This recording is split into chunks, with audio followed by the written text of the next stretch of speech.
l-20 sena tal-Ikirix minn April fuq 1.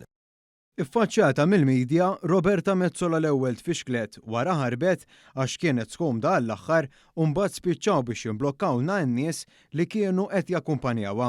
Fl-Università wara taħtida tal-Fakultà tal-Liġi li għaliha tħassru l-lezzjonijiet u l-istudenti kienu obbligati attendu, ipprovajna nistaqsu lil Roberta Metsola mistoqsijiet pertinenti dwar il-Partit Nazzjonalista li baqa' ma ressaqx il-kontijiet finanzjarji u r-rapport tad donazzjonijiet kif inhu obbligat skont il-liġi tal-finanzjament tal-partiti.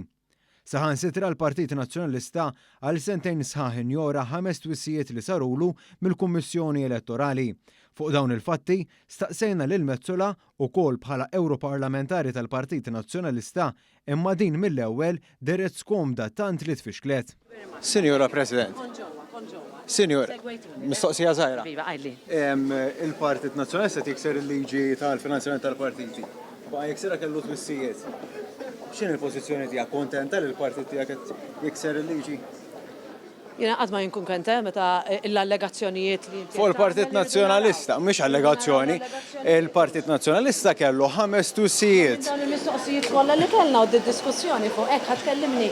Ma jiena l-ġurnalista għandi fuq il-Partit Nazzjonalista tinsaqsik. Kellu 5 twissijiet. Fi żmien sentejn il-Kummissjoni Elettorali. Minti Europarlamentari Nazzjonalista?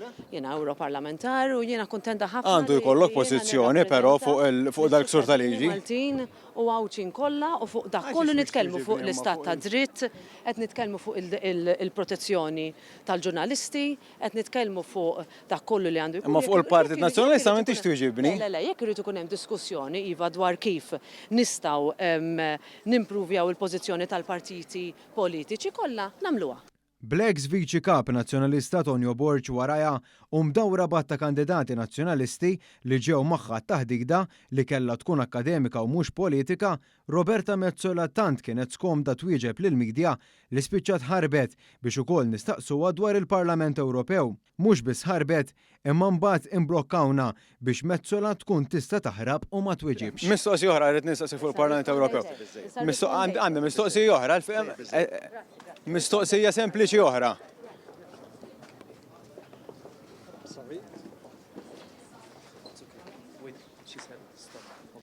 Metsola mhux l-ewwel darba li ħarbet minn fuq il-post quddiem skumdita.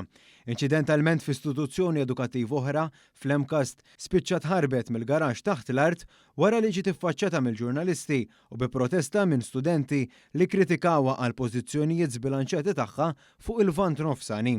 Dwar l-attività tal-ġimgħa fl-Università, aktar kmieni One News vela kif biex is-sala tkun mimlija quddiem Metsola, il-Fakultà tal-Liġi obbligat lill-istudenti tagħha biex imorru bil-fors. Permezz ta' korrispondenza mibgħut tal-ħamis intqal lill-istudenti li din il-lecture tal-kandidat tal-Partit Nazzjonalista u President tal-Parlament Ewropew il-ġimgħa hi mandatorja.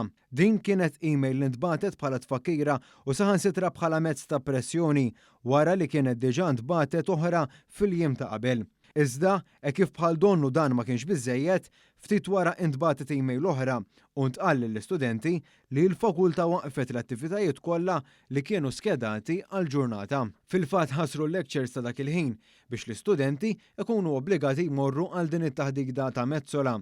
One News u informat li dawn id-deċiżjonijiet ittieħdu wara li l-uffiċċju ta' Metsola u l-Fakultà tal-Liġi kienu f'komunikat regolari bejniethom u l-uffiċċju ta' Metsola beda jagħmel pressjoni li ma rridx jara sala vojta.